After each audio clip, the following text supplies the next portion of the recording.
this is the first like real official Caveman podcast, and we're here. We're in Andalusia, technically. Pleasant Home community near Andalusia, All right, Yeah. Alabama. Uh-huh. And I'm here with Mark, who is a forestry teacher and expert. Would it be fair to say that? Yeah. And we're at his place, surrounded by mushroom. What do you call it? A garden, or is there a proper word for it? Mushroom garden, mushroom yard. Yeah. That's pretty loose there. They're everywhere. We're going to be talking about all the different strains he grows, how you do that, who's buying them, what they're good for, and probably just your whole story. Sure. Since I know almost nothing about them, we get to dive right in. Well, how did you get started in agriculture? I grew up as the sixth generation on our family farm up in North Missouri. Okay. My third great grandpa settled it on the leading edge of Europeans coming into that area. He was actually, they traced it back neighbors with Daniel Boone. Really? Yeah, and they both picked up and at the same time said there's too many people, I guess, in Kentucky, and they moved up to Missouri and settled about 40 miles apart. That would have been mid-1800s? Yeah, and so our farm has been continuously in the family since early 1800s. Yeah, early so it goes back a while. Yeah. Were you born up there?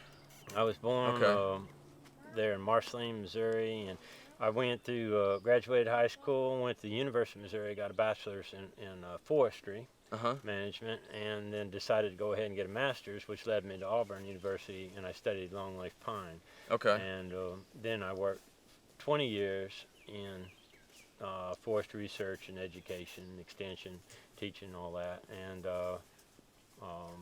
did some crazy stuff down on the U.S.-Mexico border. Came back and took my current job teaching forest technology at LBW Community College in Andalusia.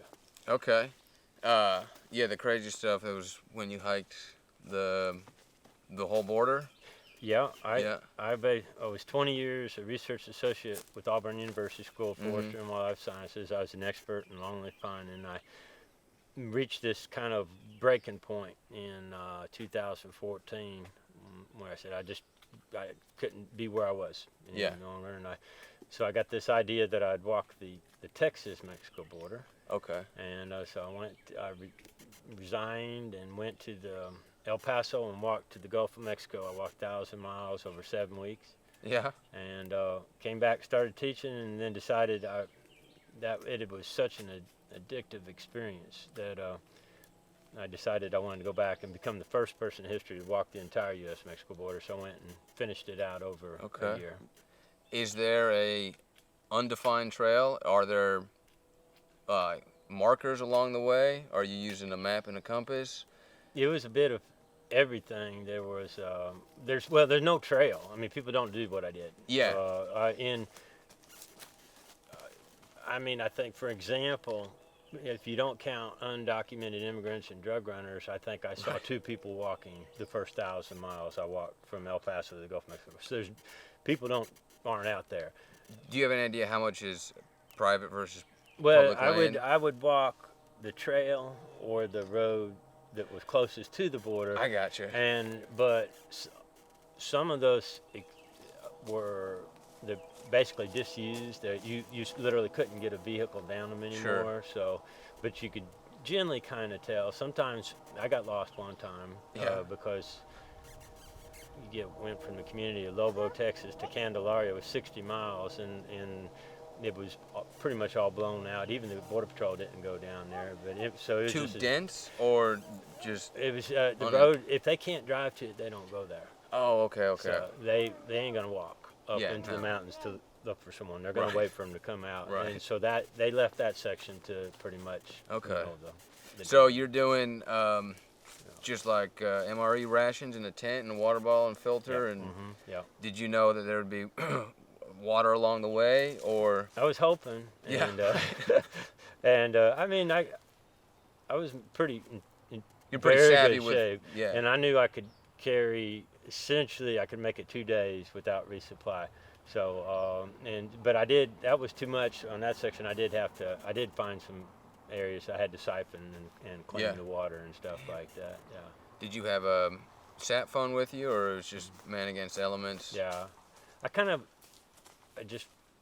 felt like that was kind of cheating to me in a way. Sure. That. So I just said I'm gonna go in this side and hopefully I'll come out the other side on those remote sections like that. What was the biggest impetus for going to do that in the first place? Well, that being in the job I was in tremendous demand because of my knowledge on how to do certain things with longleaf pine. I was a leading expert on how to get that tree growing out there, and there were phone calls and letters and emails were just piled on top of each other. Yeah. And I felt like I was losing my mind. I couldn't even concentrate anymore. And when I decided, I thought maybe I might do this walk to Mexico, Texas-Mexico border. Yeah. I looked at cell phone coverage, and it's just a giant hole out there. So I mean, there was hundreds of miles that I walked that there was no cell phone coverage at all. And I liked that I could. It was just me, and I could start putting my mind and thoughts back together. Sure. Yeah. Were there any moments where it was like, oh, this is not what I thought. This is not what I wanted. Like, I want to get out, or was it like, I can't wait to just keep blazing on? I mean, there were times I thought it was very quite possible I was going to die. Okay, but well, I would say that would be getting close to the limit. But from heat or dehydration? From the elements mainly. Yeah. I mean, I had my one No Country for Old Men moment when I walked into a big drug transfer. That I thought that just stumbled into it. Yeah. How did they respond? They decided to let me go basically because they have this calculus that they're going to lose a certain amount of the stuff. Sure. And if they don't kill someone, then they don't bring too much heat down on them. Oh. So I didn't say anything. I was the slowest moving, most easily identifiable person on the border. So if I had caused them to lose that load, they might have been pissing off. Yeah. To come after me. So I just didn't say anything. They let me go, and I assumed their stuff went through, and I went through. How long did that interaction take place? It was just a very short period of time. Yeah. It all happened at once. But they were watching me, especially like when I got over to Coronado National Forest and stuff. They have lookouts on every mountain on the Mexico side, so they can tell when the Border Patrol and whoever's coming through, and then they can. So they knew who I was, and they sent drones over me and stuff. This is presumably the cartels or something of that nature. Yeah. So you just pose no threat. I made that obvious. just a man on his own mission. I am quite. I don't want to jump away from the trip, but I am really curious to learn about longleaf pines. So you were highly sought after on the business side, the production side, for paper or timber companies to try to enhance their growth, or school us on longleaf pines, why we use them, why some people don't like them, and what it means with, I don't know, the forestry technology side of things. Yeah, well, it's estimated that there was 92 million acres of longleaf pine when the first European settlers arrived. Okay. It went from southeast Virginia down the Atlantic coast, Georgia, Florida, Alabama, Mississippi, Louisiana, Texas. So 9 states was the range of longleaf pine, and by the mid-1990s, that had been decreased to less than 3 million acres of longleaf. So it's one of the most diminished forest types in North America. Yeah, it's 95% gone. And they decided to form an organization within the School of Forestry and Wildlife Sciences at Auburn to promote the restoration of longleaf. There was a lot of people outside of there, but nobody was doing anything. And finally, Rhett Johnson, who's director of the 5,300-acre Auburn Forest near here. Okay. That's where I was based out of, and they decided to base the organization. And Dean Jerstad, the professor of silviculture at Auburn, they founded it. They hired me as the first employee, and we started building an organization to teach people why the longleaf was important ecologically and economically, and then how to do that. And then, so my job was to figure out at the first, why aren't people restoring longleaf, and then what information is out there that we can address these issues. And the problem was forest industry had cut longleaf when it came in because it was the most pretty valuable tree. Gotcha. but they were into pulp and paper. And Gotcha. pulp and paper, you want these trees that you see right here, which is loblolly. Yep. This was on the property when I bought it. Right. Now I'm cutting them and putting them back to longleaf, but Right. they could plant it, they could grow it very quick for low quality wood. That didn't bother them because they were making pulp and paper, and that was the economic model. So forest industry wasn't doing much with longleaf because it was a longer term rotation that didn't fit their model, and then that model started falling apart. Okay. Forest industry started selling that land. People with money started buying it, and a lot of them wanted a attractive property that they could hunt deer and turkey and quails on, and maybe grow some valuable timber.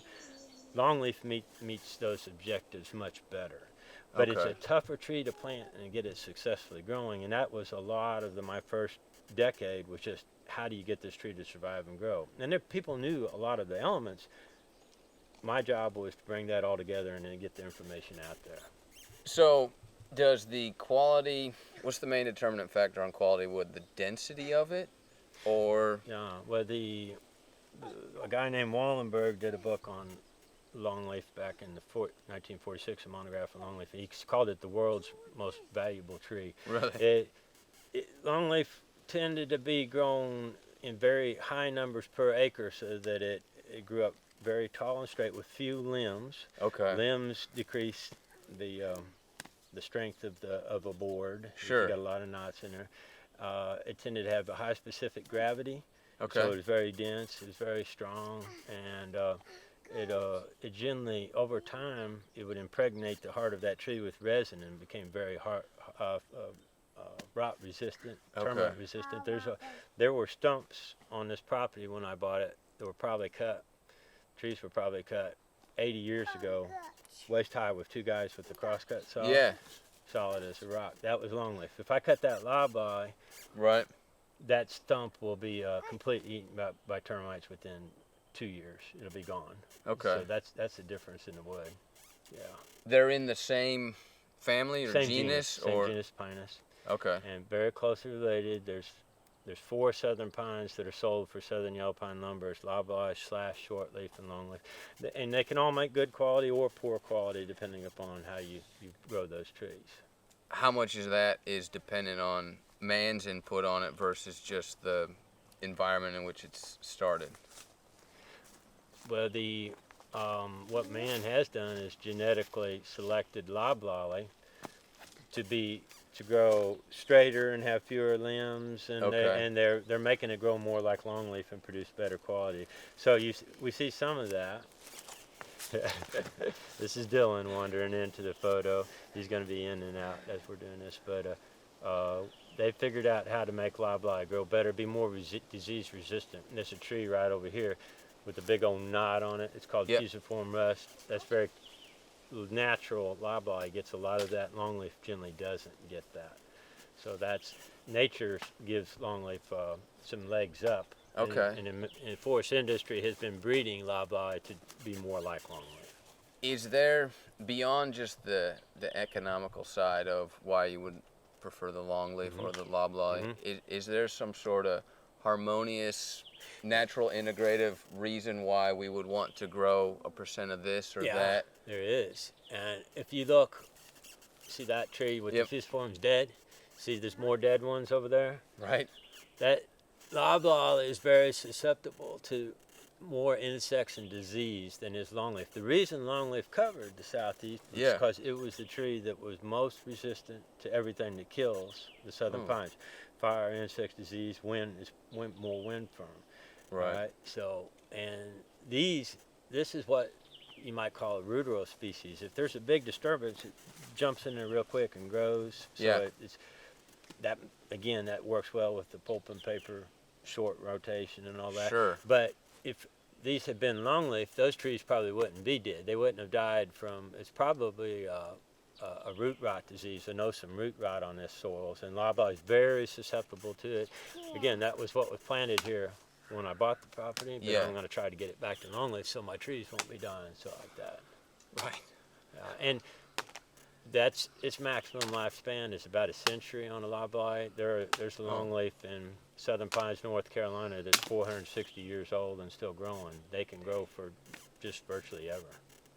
And at that age, how big are they? Yeah, they're 30 plus inches in diameter. They're not. It's not as big as I would think for 4 centuries. No, after you hit 150, 200 years, those rings are tight. There's it's taken them 50 years sometimes to put on 1 inch of diameter. So they're just, and that makes incredible quality wood. Sure. But economically, forest industry says, well, I can't, and they can't grow a tree for 400 years before they cut it. The business model ain't gonna work out so well. Yeah. Interesting. Yeah. Is there a formal name for the study of tree rings?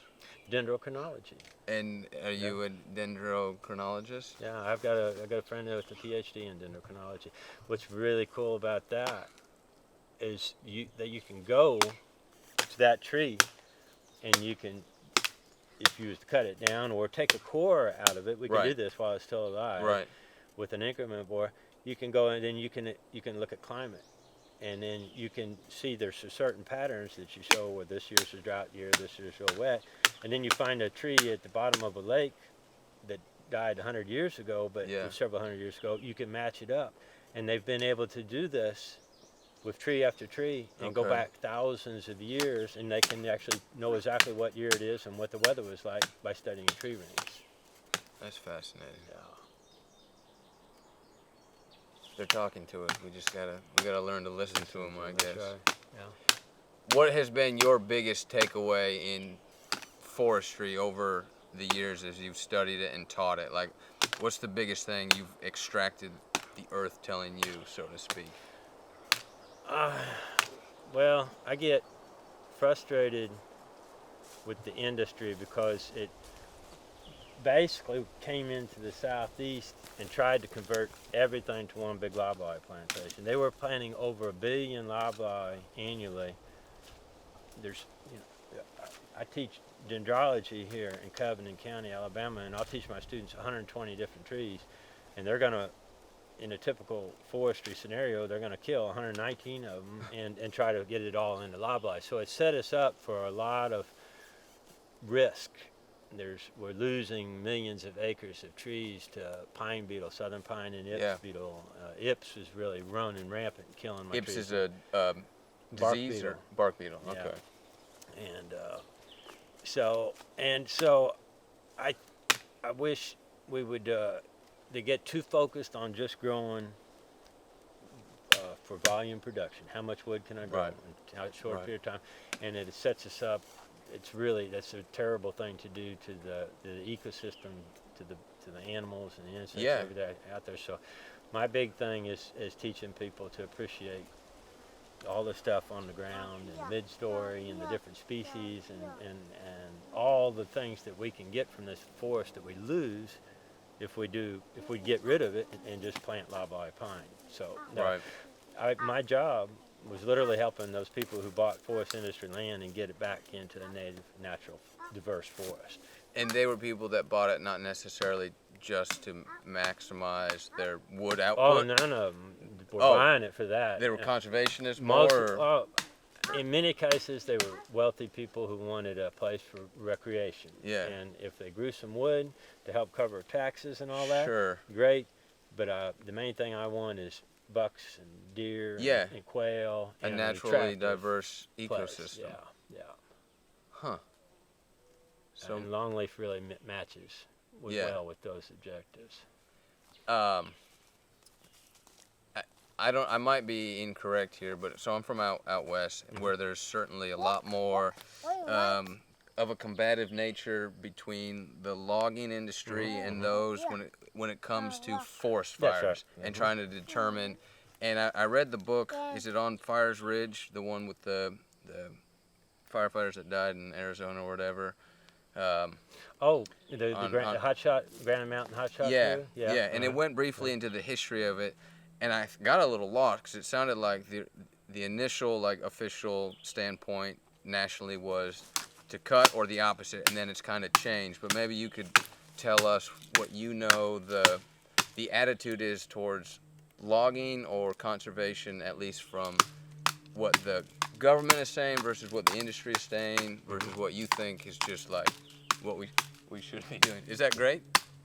What? You can't hear? It's really loud. Oh. Dylan, come here for a second. Can I see your can I see this? Come here. He lost his. Yeah, I you think it. you did a job off. on Spider. I just don't want it to be distracting from that information. Yeah. So okay, Yeah.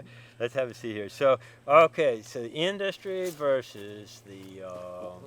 Can you help set us straight on logging in terms of the best health for the forest versus thinning for to prevent fires, and because I feel like there are very opposing camps with that. Yeah, well, the longleaf, without fire, there wouldn't have been a longleaf forest. I mean, the reason the longleaf, I said the reason was there is to survive what kills other trees, and the fire ecologists, the people who you can go back and look at tree rings and determine how frequently fire came through, and you can look at, there's ways of guesstimating. Sure. And this probably burned about on an average of every 3 years around here.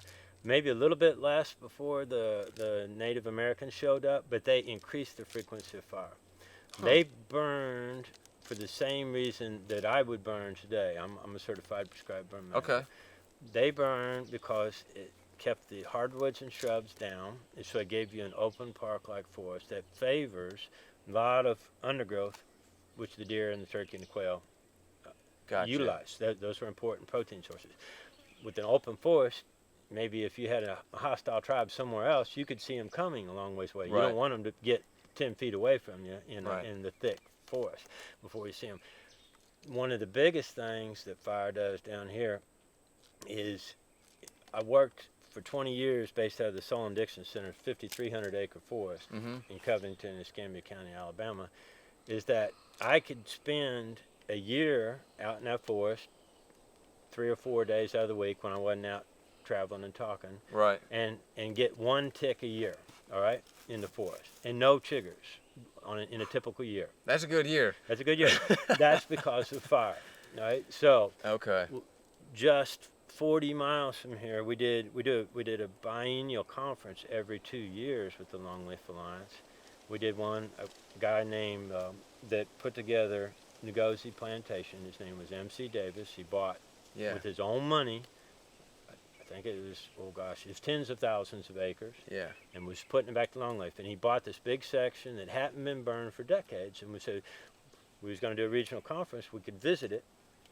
And we spent 3 hours out there looking around to figure out what all he had. And we came back just covered in ticks and chiggers. Well, you can't take 300 conference attendees and cover them with ticks and chiggers. There was no fire. That was the only difference between that property 40 miles away in the Dixon Center. So the Native Americans learned, I mean, you don't want them, ticks and chiggers. If you can get rid of them and you can promote deer, turkey, and quail, basically what that gives you is a reason, a health reason, to keep fire in the forest. Gotcha. Literally, in my profession, over half the people by my age have had a serious tick disease, Lyme's disease and all this, but that's not working on fire maintained forests. That's in forests that are fire excluded, and you start getting 10, 100, 1,000 times the amount of ticks, you start getting a lot more of that disease. So for health reasons, I would love to see fire being applied much more liberally across Southeast, and so in general the feds are down with that. Gotcha. You're seeing a lot of fire on the Conecuh National Forest here. You're seeing it on the Blackwater State Forest. And these are intentional prescribed burns. Prescribed burns, and they're going to aim for that historical interval of about once every 3 years. Right now. Forest industry is not going to do that, because if that fire gets away from you, you're liable. And if you're a big company and you got a lot of money, there's a good chance they're going to take a lot of it. So that just happened down here near Milton, Florida, unfortunately. Fire got away? A fire got away from a guy who was doing what needed to be done to prescribed burn, and it jumped out in a few days, burned up X many houses, and he's going to lose everything he had. So there's real risk associated with that. I teach. Not supposed to play with fire. I mean, I teach fire. I Yeah. help people to get certified, and I love it. But it's a scary thing, you know. And if you don't burn, how do you control fire? Well, how do you? Yeah. Well, that's you literally It sounds you like literally a spiritual take question. intense classes. You learn all about everything that affects fire: the humidity, the wind direction, the aspect. A south-facing aspect, in the northern hemisphere, is going to get a lot more sun, and it's going to be a lot drier, and it's going to burn. The fire runs much quicker uphill than it does downhill. Right. If you have fuel like what we have right here, this creates what we call ladder fuels. This allows fire to move from the forest floor into the canopy. You learn how to describe and quantify and qualify all the fuels that are out there and how the environment affects it, the temperature, the humidity, the wind direction, and you have to generally call in and get a permit. Sure. And then you have to light the fire based upon if it's a north wind. I want a backing fire. I'll set it on the south end of what I'm burning and allow it to back into it. If I want it to move through quick, that's called a head fire. I would go to the north end, but I better have a big area on the southern side where it's not going to jump. You know, Sure. so that's again, you just take courses, and you learn through experience, and then you have backup plans. You have dozers, and you have the number of the Forestry Commission, and it gets away and call them up. But it's scary stuff. It is, but it's exciting. I've been on many burns, and and I'll be on many more, but there's risk associated with it. Yeah. Do people hire you per acre? Is that how? Yeah. They now I have not charged anyone for burning. I volunteer with friends, and because of my courses, because I teach fire, we don't charge for that. All we ask for them to do is to replace the fuel that we use for the fire. But I have friends who do. That's what they do. One of the best known prescribed burners in Alabama, he's burned 1,000 acres in a day, intentionally. Just him? Just him. Well, with the crew. Yeah. And those good days, you know, he's making $10,000+ a day. So there's money in it, but there's also tremendous risk with it. Yeah. But generally speaking, you would advocate using fire as some sort of natural cleansing element for the habitat? The longleaf, without fire, this fuel builds up. Yeah. Right? And it gets thicker and thicker, and that you start losing all of your herbaceous layer. Okay. And the herbaceous layer is what drives the diversity in our ecosystems here. That's where all the insects are adapted to it, and all the birds and the frogs and the salamanders and the lizards eat them. It all starts going away without fire. It converts to something completely different. And, so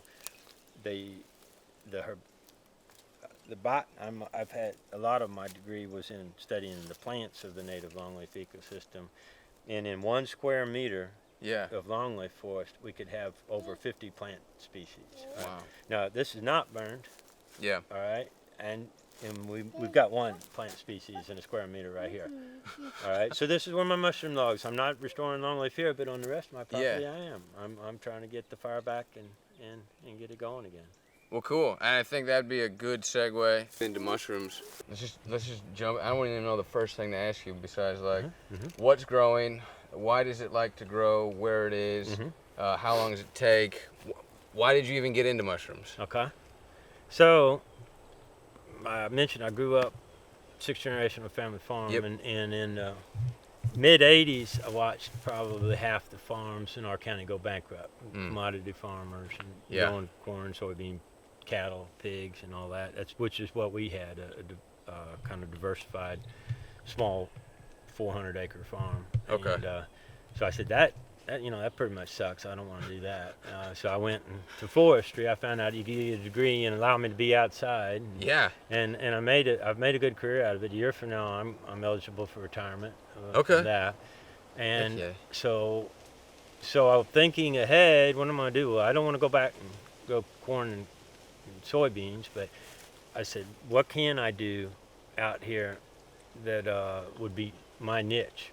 Mm-hmm. And a friend of mine, Carol Denhoff up in Atlanta, sent me a notice that they were doing a mushroom inoculation class. Yeah. And I wasn't able to go to it, but I started researching it, and I started watching videos on YouTube Sure. and reading tutorials. God bless the internet. And yeah, there's so much out there today, but I knew the trees, and I had decades of foraging experience going out and picking wild mushrooms. Sure. And then I think it was probably about 7 years ago, I started to do the inoculation. Started with the shiitake and the oysters and lion's mane and that stuff, and I've just been expanding on that to where now I'm doing about 1,000 logs annually, and growing about 15 strains and species of mushrooms. Wild forage probably another 24 species out of the woods, and I've built up a really good clientele in Pensacola. Many customers, individuals, and restaurants and chefs that come to buy from me. And so that's my idea, is that when I retire, this time next year I'll be retired, and I'll do the mushrooms, I do the lumber, I do grilling smoking woods, I grew vegetables, but I think the mushrooms will be one of the major focuses. Yeah. So tell me, when it comes to the strains, are you getting wildly different taste, textures? Oh yeah. How do we end up grading mushrooms in terms of the culinary aspect? Yeah. Well, so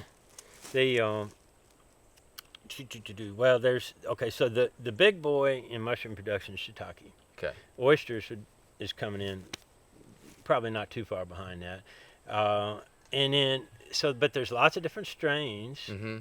Within that species of shiitake. It's just one species, but some come at more warmer conditions, and some in the middle of the winter, and they have different shapes, and to me there's not a big difference in taste. But then the oysters, there are several species, and they do the same thing. They prefer different woods, depending upon the species or the strain, and they come at different times of the year. So I showed you some golden oysters right over there from South America. They come in the heat of the summer. That's a really tough time of the year to grow a mushroom. Those were transplanted here? Yeah, somebody brought the mycelia up. Okay. And started introducing them. Now it's naturalized, so that it's actually people are finding it in the wild in the Midwest, and that's not a bad thing too, because these are what we call saprophytic. They eat dead wood. They don't kill the trees. So not like an invasive species. They could be invasive in that they're not native and they're going out into the woods, but they're only eating stuff that's already dead. Okay. So it's hard to imagine that being too much of a threat to them. We haven't noticed that, or you haven't noticed that per se, with mushrooms just taking over, so to speak. No, and upsetting the apple cart. I have, yes, with not ones that we brought in intentionally, but the example would be there's a mushroom that causes the chestnut blight, wiped out the other tree that was the dominant of the Appalachian whole range. I did read about chestnut. that. So that was an invasive species. There are ones that come in like that that just decimate our forest, but we're not using those for food production. And generally, they come in accidentally. Is what happens. Yeah. Interesting. What is it that they love about trees? Right. Well, why is that their Yeah, it's their food and their home.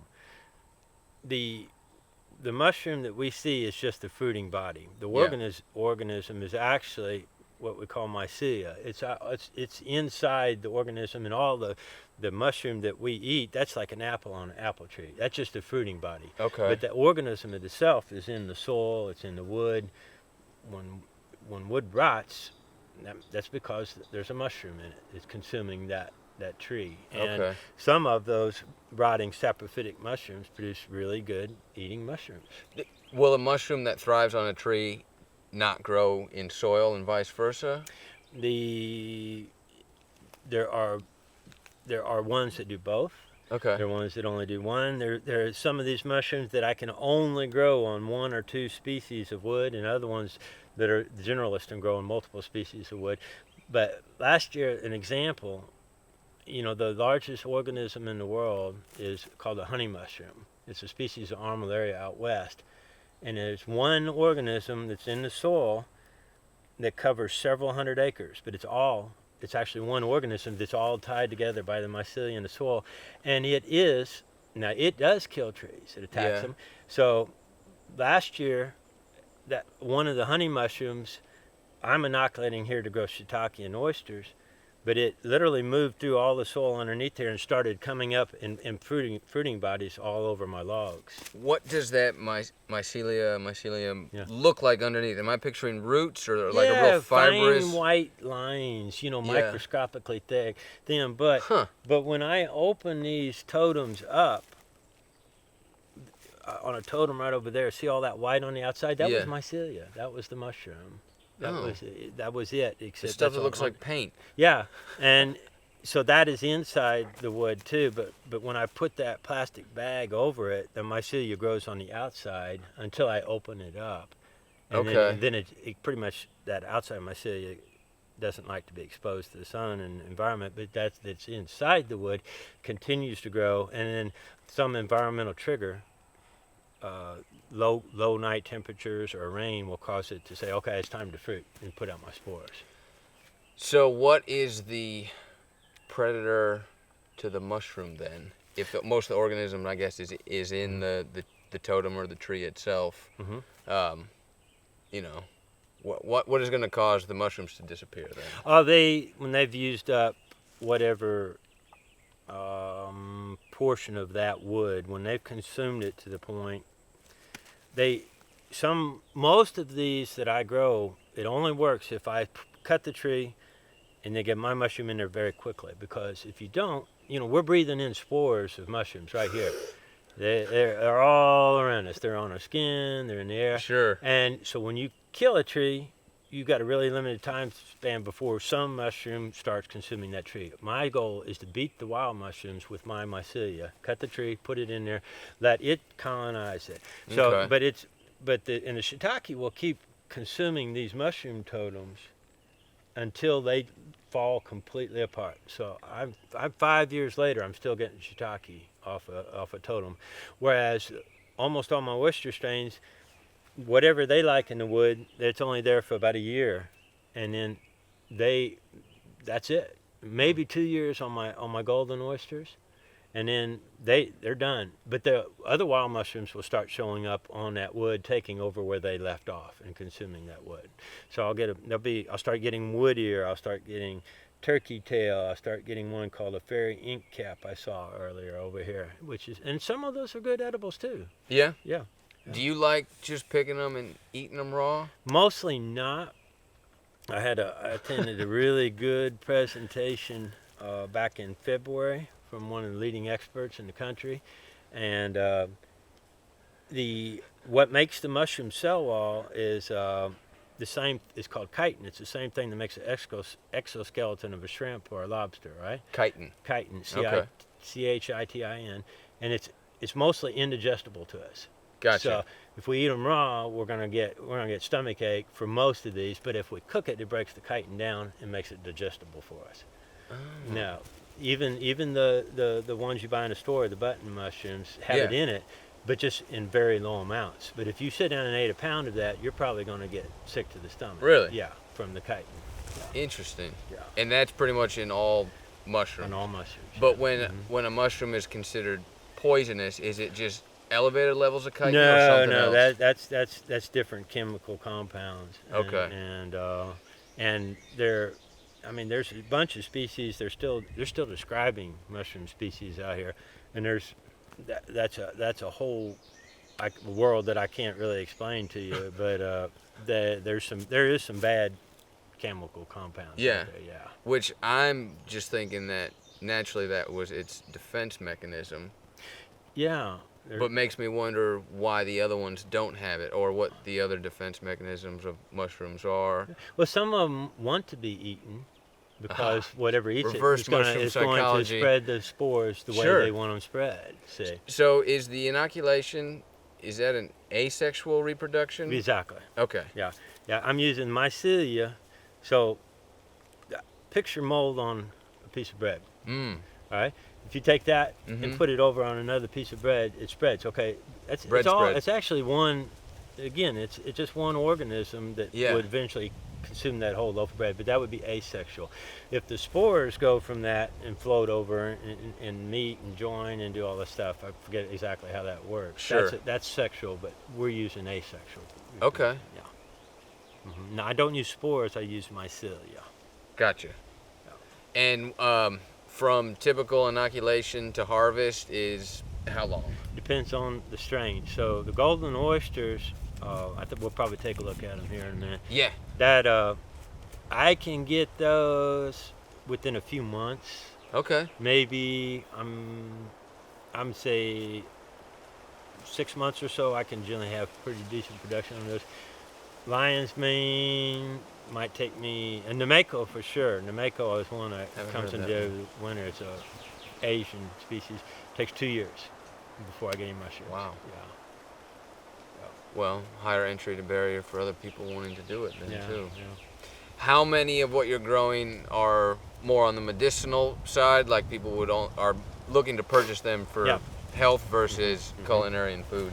The major ones I grow that are just medicinal without eating them, making them into teas and tinctures are the Reese's and the turkey tail. Yeah. And then oysters, I don't know, I can't know, it's better for you than probably eating, beef every day. I know you grow beef. I grew up on a cattle farm. Them's fighting words. You want to mix it up. I do, yeah. So, varieties of spice. I eat it all. I'm an omnivore, but But if that's probably not got a lot of medicinal value. But then I've got lion's mane, and that is it has a little bit of it's a little bit psychoactive. It makes you literally happy. Right. From eating the mushroom. That's my kind of food. Yeah, so that's one of my most popular ones. Sure. It's the lion's mane, but it's also one of the hardest ones to grow. Yeah. Interesting. Well, yeah, let's look at some of these bad boys. Okay. Are you ready to go Lion's mobile? mane has great cognitive benefits. That's great stuff. Yeah, depending on how much you take of it, though, maybe like a dose normally would be about 500 milligrams, like a half a gram. Oh, okay. And it gives you, like you said, happy, euphoric. It gives you energy. It also helps you stay mentally focused. Yeah. Yeah, it's just people use it as, now they call it like nootropics, I guess, something like that. But yeah, I mean, I take it all the time. I've never taken it medicinally. Yeah.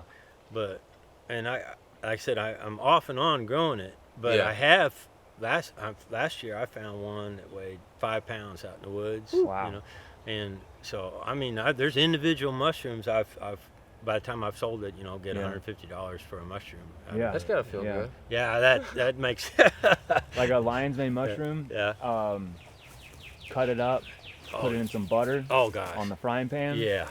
And it's almost like it would be like seafood in a way. It has like if you were to cut a lobster, kind of. That's another name for it, is the lobster mushroom. It's got the taste and texture of lobster when you do it like that. Yeah. It's amazing. How many totems do you have out here? Rough estimate. So I'm going to do 1,000 logs and totems this year. And there's a technical difference? Well, the log will be the long and small diameter that I'll do drill and fill. And these we were setting on totems, which are the larger diameter, that I cut through, and I make a pancake of mycelia in between each layer. I wrap it in a bag for a certain amount of time, and then we open it. We can open some up and see if there's mycelia. Okay. Some of these are due. But I'm going to do about 1,000 logs. There's probably, I'm just roughly estimating 2,500 out here right now. Yeah. And this is as much as I can do and teach full time. Well, shoot, when you retire, we're expecting this to quadruple. Keep on going. And you were saying earlier that certain mushrooms like certain tree varieties. That's right. Is there also something to be said for how you're layering the trees amongst themselves, so to speak, or congregating them? Yes. These yellow So when we look at these, one of the questions you have: do they grow in the soil, or do they grow just in wood? Well, there's a lot of wild mushrooms in the soil that I don't want in my logs. If I put them in direct contact with the soil, it literally comes up through the soil like that honey mushroom did last year, and starts eating my logs much quicker. Okay. Now, so by and large, what you're going to see is my totems and my logs setting on either plastic or Eastern red cedar slabs. When I'm sawing up cedar at the mill, I save the slabs and I bring out here so that they're not in direct contact with the soil. Gotcha. And then the other thing is, the closer you are to the soil, your humidity is a little higher. They want a good, not too dry. That's a main part. We haven't had rain for almost, 2 weeks here. Yeah. And everything's getting dry, but if you're closer to the soil, it's a little bit more moist. They don't dry out as bad. Yeah. Okay.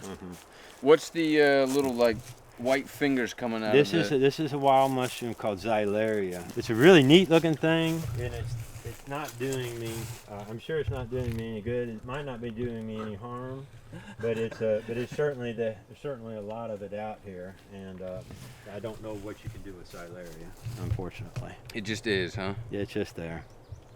Yeah, we've got, these are the tropical and oysters.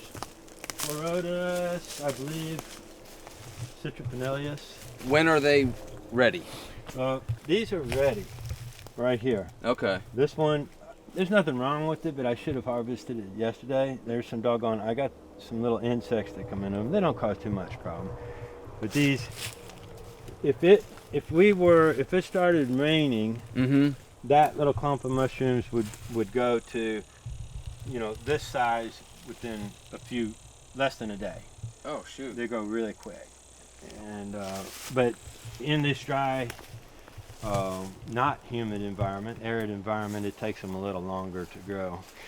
When it's raining, they just seem like they just appear out of nowhere. And what was this variety again? This one is the tropical oyster, golden oyster. Okay, and is that that's just a solid one to get? We're making steak and mushrooms. We want some of these. I like to just saute these in butter and olive oil. I made venison chili today. I stuffed a bunch of it in there. I like to put my mushrooms in there, and it likes these soft woods.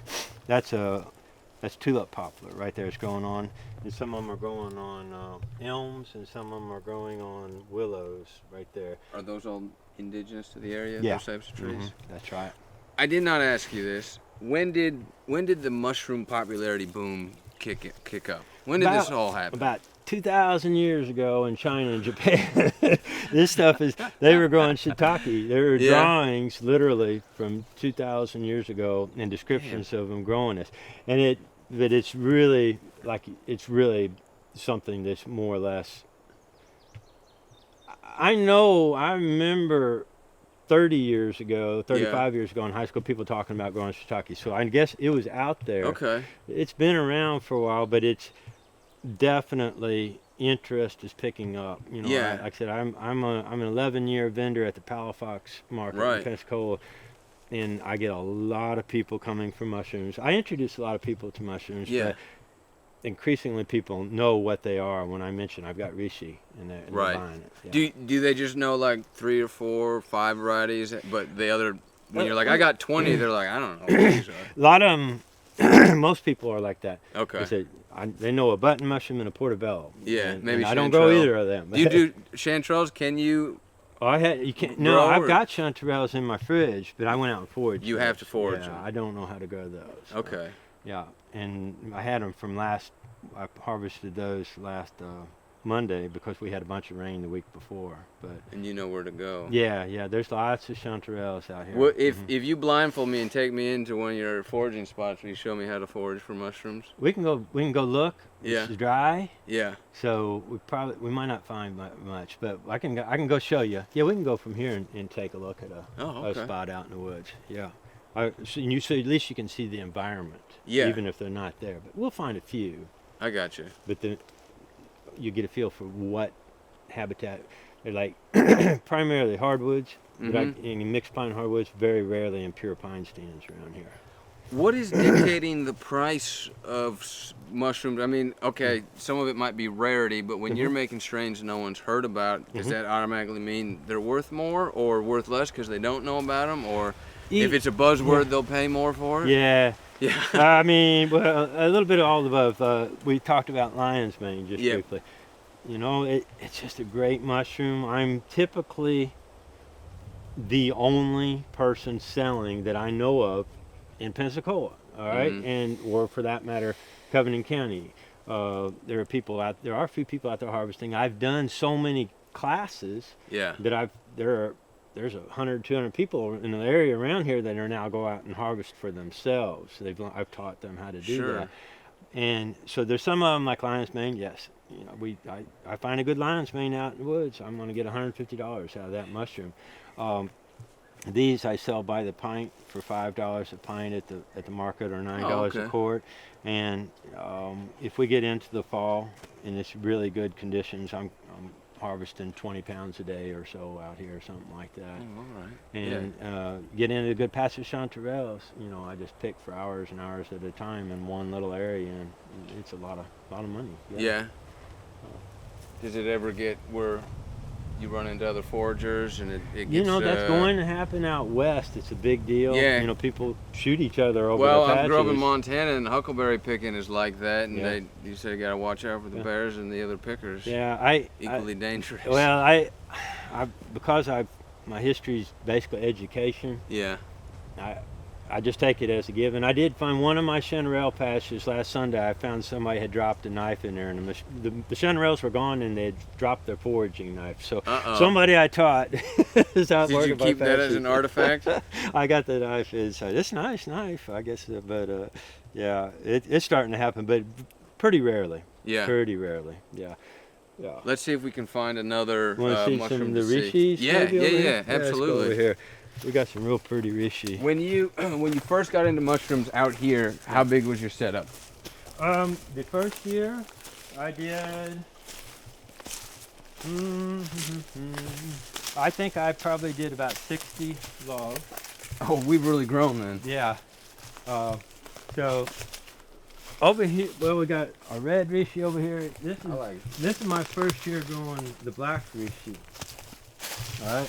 So I got this mycelia from Fungi Farm here in Alabama. They're a relatively new producer of mycelia, and they're really reasonably priced. And so I was getting my mycelia from him, and he said, "Do you want to try this black rishi?" I said, "Sure," but he didn't even know what woods I needed to put it on. Most of my rishis I grow on oaks, cracker species. I took and stuck this on a bunch of different woods. There's a fungus beetle that just eats fungus. You see them around the rishi. The stripe. One. Yeah. And I never saw them at all until I started growing black rishi. They really like it.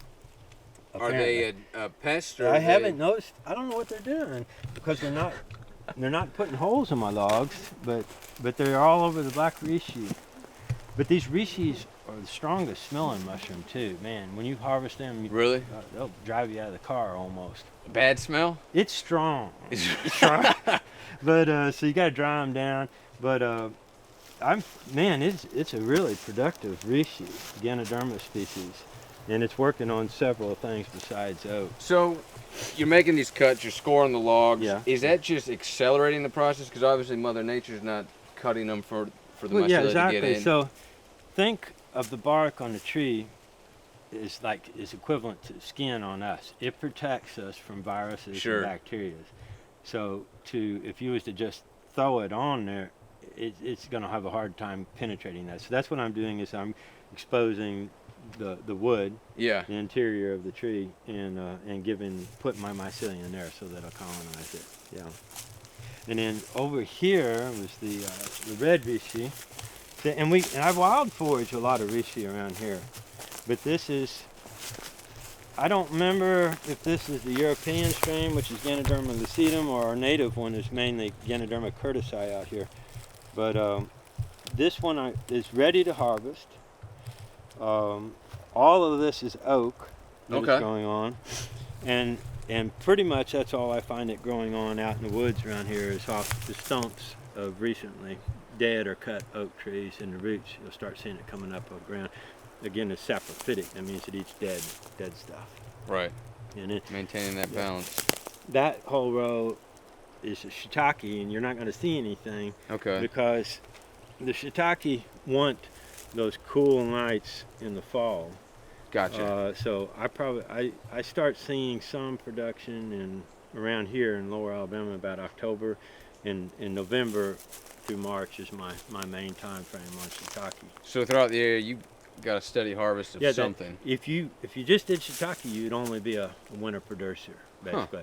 If you just did golden oysters, you'd just be a summer producer. So I'm doing 15 different strains and species so that I can go year round to the market. Once you inoculate them and you kind of get it all set up, how much input do you have on their success from that point on? Once they're out there, the main things I'm doing is if we go into a long drought, I'll start moving sprinklers around here and watering every few days. Let's say it's been about 2 weeks now without rain, I'm going to start running sprinklers until we get a rain. Yeah.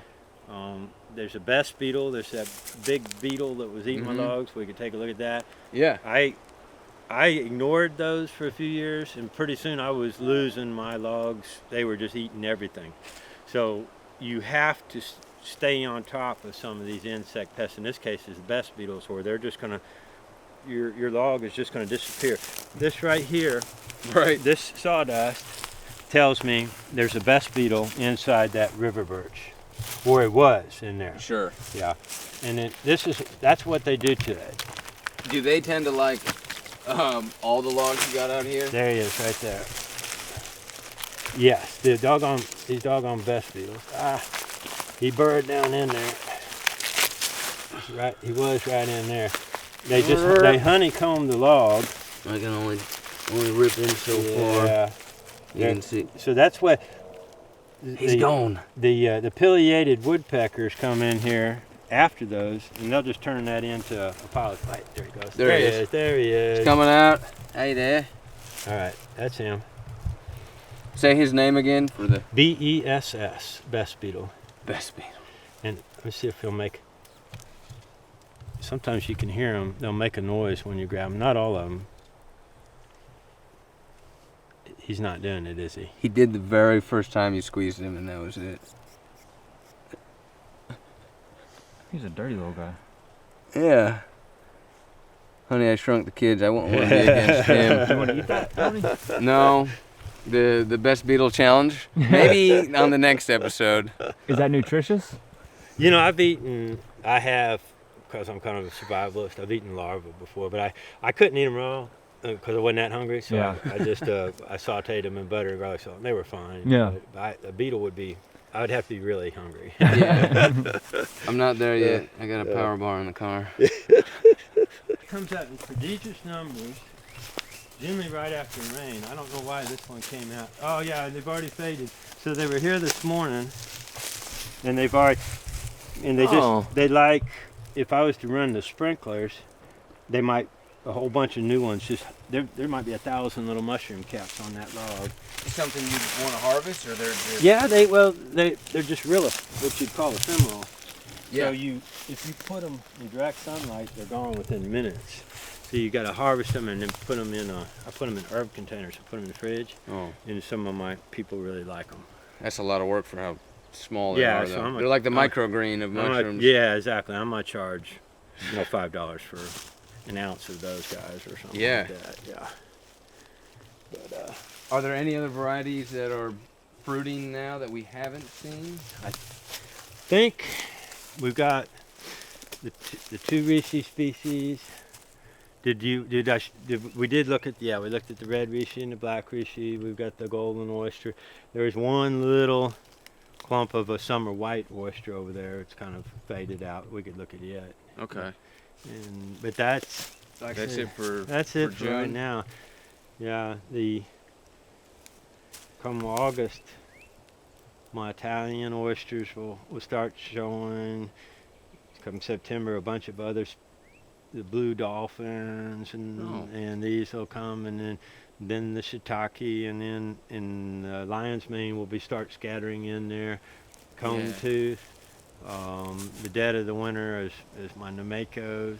Okay. Olive oysterling is a different species I grow here. I do real well with it. And all the time I'm wild foraging. Like right now I'm getting the chanterelles. Yeah. And those sell really well. Those do, yeah. I guess people think they're exotic.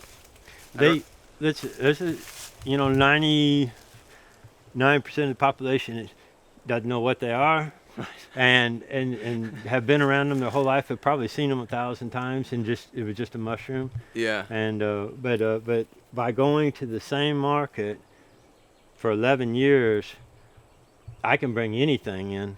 And people know me and trust me. Right. And so I took one that I've never taken to the market before called Lactarius indigo. Ooh. It's the indigo, the gorgeous blue, just blue mushroom. And I took those the week before last, and people would trust me that I wasn't giving them poisonous mushroom because I know my mushrooms. So that was a question I had. For someone that's going out foraging, Yeah. are there like Mark's 3 easy tips of how not to pick the wrong mushroom? Like, do the poisonous ones all have a certain attribute or something to identify? No, it's not that easy. But Okay. what you want to do, if you want to avail yourself of the internet. Yep. We got so many tools now I didn't have when I was a kid, and I joined, for instance, the Alabama Mushroom Society online. Sure. And so I'm still learning. There's thousands of species out there. If I don't know what it is, or I'm not sure, I'll post a picture of the cap and the underside, the gills of the pores, and the stem and the environment, and I'll post it up and say, hey, what's this? And generally, immediately, I have confirmation from some of the best mushroom experts out there. They'll say this is A, B, or C. Okay. And so join those free mushroom societies and post your pictures and learn. That's in my classes. What I teach them are mushrooms that are not easily confused or mixed up with highly toxic mushrooms. Okay. So the chanterelle, potentially you could mix it up with the jack-o'-lantern, and that would be a bad thing. It would not kill you. You wouldn't lose your liver like you do with the destroying angel or something like that. Lose your liver like it disintegrates? Pretty much, yeah. With the bad amanitas your internal organs go away pretty much. So that's why you don't go out and start with white caps. There's a lot of good edible white cap mushrooms that grow from the soil, but some of them are the amanitas. So you don't start there. That's several years or experience on the white cap soil mushrooms that grow from the soil. You start with wood ear. Looks like an ear and it grows off a tree, and there's ones you can mix it up with, but they're not poisonous. They're just other edibles. Gotcha. And puffballs. You get a big old puffball that's solid and it's white inside. There's nothing else like that. Yeah. There's no poisonous mimics. And that one's pretty good, or is it a mediocre mushroom? I like it. What's the low grade mushroom? What's the one that like, we'll pass over this one for? Well, the Lactarius indigo I took to the market 2 weeks ago. To me, it tastes like dirt. To me, we won't tell them that. Yeah. But that's the difference in flavors. All right. So some people like a super strong mushroom. Yeah. Like the Lactarius, that real entire genus. Earthy. Yeah, flavor? real earthy. Yeah. And I mean, it's just overpowering to me and other people. Yeah, my son, my late son. Yeah. That was one of his favorites. Really? Yeah. And and I like wild duck. A lot of people can't tolerate the intensity of the flavor. duck. Yeah. But that's so these mushrooms are like that. You find some that I like or don't like, but the Lactarius is not my cup of tea. But if they buy it, then yeah. I tell them I have people who have that entire palette out there. Okay, yeah. So it sounds like if someone wants to go foraging, they should look for the wood ear. The wood ear, the puffballs. I'll teach them the chanterelles and how to make sure it's not the jack-o'-lantern. All right? Yeah, Which is the one liver that dissolver. looks kind of they're similar enough that you can make that mistake, but you can learn certain rules to eliminate that possibility. Okay. So I'm gonna start with those. But the turkey tail is Yeah. medicinal. Yeah. All right. There's a lot of stuff that you could mix it up with, and none of them are gonna hurt you. Sure. The rishis. I don't know anything that you're gonna mix them up too much, They but, look there's distinct. nothing toxic that you're gonna mix it up with. You Okay. know, you know. What would be, if there was one thing you want people to know about mushrooms that we don't, like what's Mark's takeaway on mushrooms? Ooh, what's Mark's takeaway on mushrooms? Are they Well- sentient beings? Are they what? Sentient beings? Sentient beings. With the newest research, it's just fascinating. It's almost beyond what you can imagine, but they actually help trees communicate. Okay. All right, the mycelia, the all these trees, everything we see around us would not be alive without mushrooms. All of the pines have symbiotic fungi that grow in the soil that pick up the nutrients and give it to the tree in exchange for the tree giving it carbohydrates and stuff back. So Sure. they're mutually beneficial. And without those mushrooms, these trees, this hickory, literally could not grow. They could not get their stuff from the soil. So they're absolutely critical to life on Earth would end without Yeah. the kingdom of mushrooms. You know? Do you think there's as much of a threat like what man did to the pines as there is to man affecting mushrooms, or are they kind of like they're gonna outwit us and outsmart us regardless of what we do, or They're going to be here way after we're gone. Yeah. and laughing at what we Yeah, tried? yeah. What it was, there was one science fiction book I can't remember, but there were sentient, movable mushrooms that dominated one planet. That would happen. I'd like to read that book. Yeah. Well, Mark, this has been a real treat. Thanks for having us out here. I think I'm gonna maybe try to go foraging for something that won't destroy my liver. Yeah. And I definitely want to come back maybe in a different part of the season, or so we can walk around in the woods or something. But I appreciate it. Oh man, it was fun. Yeah. I really appreciate it, guys.